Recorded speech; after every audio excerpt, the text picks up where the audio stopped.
L'hypocrisie, une barrière à la véritable foi.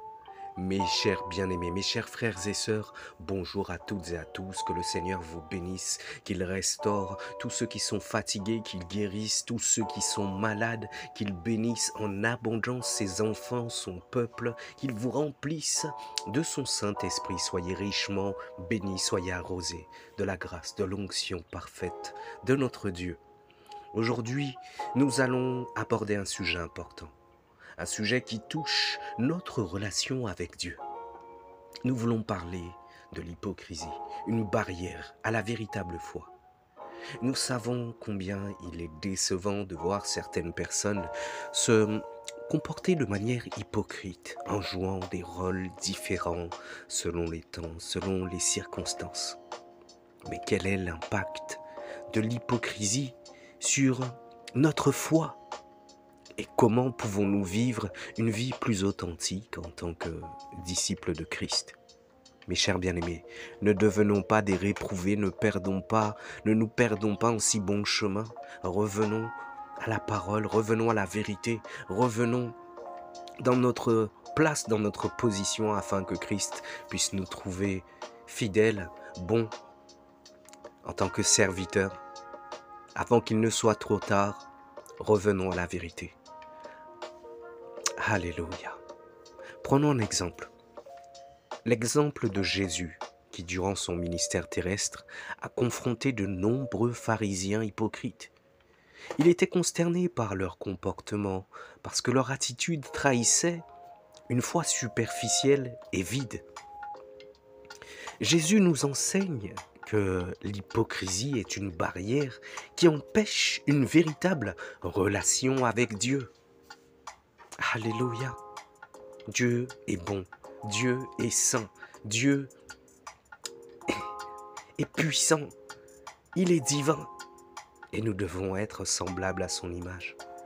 Nous allons dans la Bible, en Matthieu 23, versets 27 à 28, qui nous dit « Malheur à vous, scribes et pharisiens hypocrites, parce que vous ressemblez à des sépulcres blanchis qui paraissent beaux dehors et qui, au-dedans, sont pleins d'ossements, de morts et de toute espèce d'impureté. Vous de même, au dehors, vous paraissez justes aux hommes, mais au-dedans, vous êtes pleins d'hypocrisie et d'iniquité. » Mais bien aimé, le Seigneur, là, il est en train de parler de personnes que nous suivons, que nous prenons comme modèle, alléluia, qui ont un certain crédit aux yeux du monde en termes de notoriété. Nous avançons. Ce passage met en évidence la gravité de l'hypocrisie. Elle nous amène à pratiquer la religion pour les autres, même pas pour Dieu. Elle empêche la transformation intérieure et nous maintient dans un état de fausseté. Alléluia. Mes chers frères et sœurs, il est temps de réfléchir à nos propres vies. Sommes-nous intègres et authentiques dans notre relation avec Dieu et ceux qui nous entourent?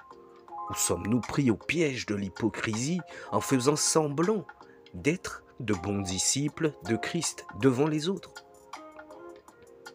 Il est essentiel que nous cherchions la sincérité et l'intégrité dans nos actions et dans nos paroles. Laissons nos cœurs à Christ, laissons nos vies à Christ, laissons nos raisonnements à Christ, nos caractères, laissons l'amour et la grâce de Dieu transformer nos cœurs afin que notre foi soit véritable et authentique. Mes chers frères et sœurs, l'hypocrisie, c'est quelque chose de puant spirituellement, c'est une barrière qui entrave notre relation avec Dieu. Ainsi, soyons conscients de nos actions et de nos paroles, cherchons à être sincères et authentiques dans notre foi. Réalisons que la vraie transformation vient de l'intérieur et demandons au Saint-Esprit de nous aider à vivre une vie sans hypocrisie afin que nous puissions témoigner de la puissance de Dieu dans nos vies. Prions ensemble pour que Dieu nous guide dans ce processus de changement et de croissance spirituelle. Amen. Amen. Amen. Mes bien-aimés, c'en est tout pour aujourd'hui. Je vous dis shalom. À très bientôt.